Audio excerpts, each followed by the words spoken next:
နထိုးကြီးမြို့နယ်ဝယ်လူရဲစခန်းသိမ်းတိုက်ပွဲအတွင်းစစ်ကောင်စီရဲ့စစ်ကူစစ်ကြောင်းမှာစစ်မှုထမ်းတပ်သားတွေအများဆုံးပါဝင်ခဲ့ပြီးရှေ့ဆုံးမှတက်ခိုင်းခဲ့တာကြောင့်တေဆုံးသူတွေရှိခဲ့တဲ့အပြင်တိုက်ပွဲအတွင်းထွက်ပြေးလာသူတွေအပါအဝင်စစ်မှုထမ်းတပ်သား33ဦးထိန်းသိမ်းထားတယ်လို့နထိုးကြီး PDF တာဝန်ခံကိုစိုးအောင်က BBN ကိုပြောပါတယ်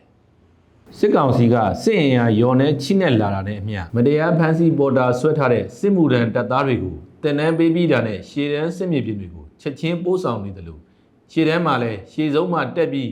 အသေးခံတိုက်ခိုင်းတာတွေကြောင့်များစွာအသက်ဆုံးရှုံးနေရတယ်လို့သိရပါတယ်။ကိုမြင့်သောအညာမြေစစ်စင်ရေးကဝက်လူရဲစခန်းသိမ်းတိုက်ပွဲဆင်နွှဲတဲ့အထက်မှာစစ်ကူပို့တဲ့စစ်ကြောင်းမှာပါလာတဲ့စစ်မှုထမ်းဥပဒေနဲ့မတရားပေါ်တာဆွဲခံရတဲ့ရဲဘော်တွေအများကြီးပါလာတယ်။တပ်မ88ရယ်တပ်မ10ရယ်အဲ့ဒီနှစ်ဖွဲ့မှာတဲ့လူပေါင်း60လောက်ထိသူတို့သုံးလာတာရှေ့တန်းတွေမှာအဲ့ဒီလိုမျိုးသုံးပြီးတော့မှရှေ့ဆုံးကတက်ခိုင်းတာတွေအသက်မပေးတင်ပဲပေးလိုက်ရတာတဲ့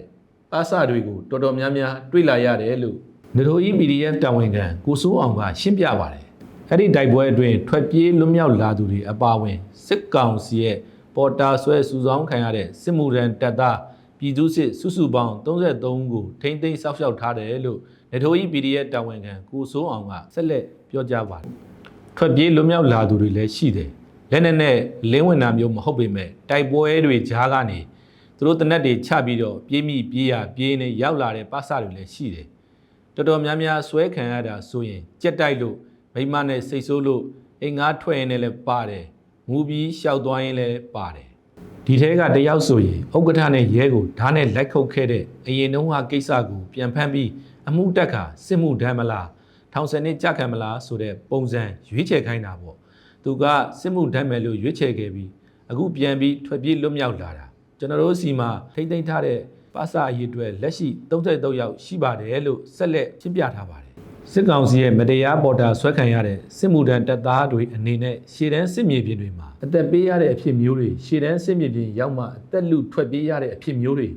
ထပ်မပြည့်ရစေဖို့အတွက်မတရားပေါ်တာဆွဲဖမ်းဆီးစုဆောင်းမခံရခင်အထူးသတိပြုကြဖို့တိုက်တွန်းကြောင်းမြင်းညံခရိုင်အမှတ်4 10တက်ရင်တာဝန်ခံကိုစိုးအောင်ကအတိပေးပြောကြားခဲ့တာဖြစ်ပါတယ်နောက်ထပ်သတင်းတစ်ပုဒ်နဲ့ကချင်ပြည်နယ်ဖားကန့်မြို့မော်စီစာကျေးရွာရှိကြောက်စိမ့်လောက်ကွက်တစ်ခုမှာပတ်စံ3,400တောင်းတာမရတာကြောင့်စစ်ကောင်စီနဲ့ပြည်သူစစ်များက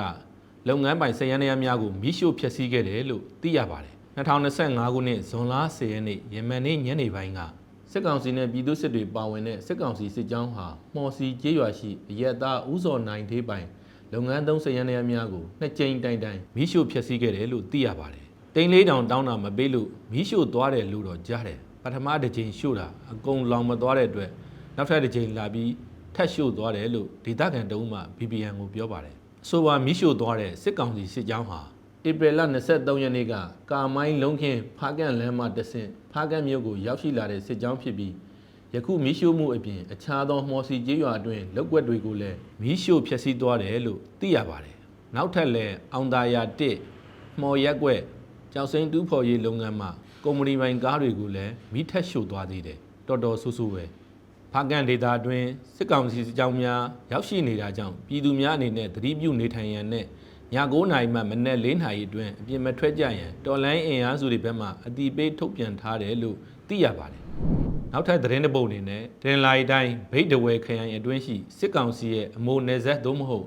.2566 စက္ကစရှေ့တန်းကုန်းစခန်းကို KNL နဲ့တော်လိုင်းရင်မဟာမိတ်တပ်ဖွဲ့တွေကဒရုန်းအင်အားကိုအဓိကထားအသုံးပြုပြီးတိုက်ခိုက်သိမ်းပိုက်ခဲ့တယ်လို့သိရပါတယ်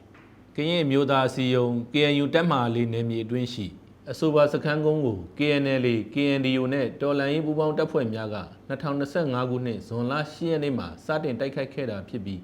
ဇွန်လ10ရက်နေ့ယမန်နေ့မှာတော့အပြည့်တက်သိမ်းပိုက်နိုင်ခဲ့တယ်လို့သိရပါတယ်အဓိကတော့ကျွန်တော်တို့ဒရုန်းကိုအားပြုပြီး3ရက်အတွင်းသိမ်းခဲ့တာပါဒရုန်းနဲ့ဆိုတော့အဖွဲ့တွေလည်းတက်တာတယ်ထိခိုက်လည်းနဲတာပေါ်ဟုမြေပြင်ရဲဘော်တအုပ်မှ BBN ကိုပြောပါတယ်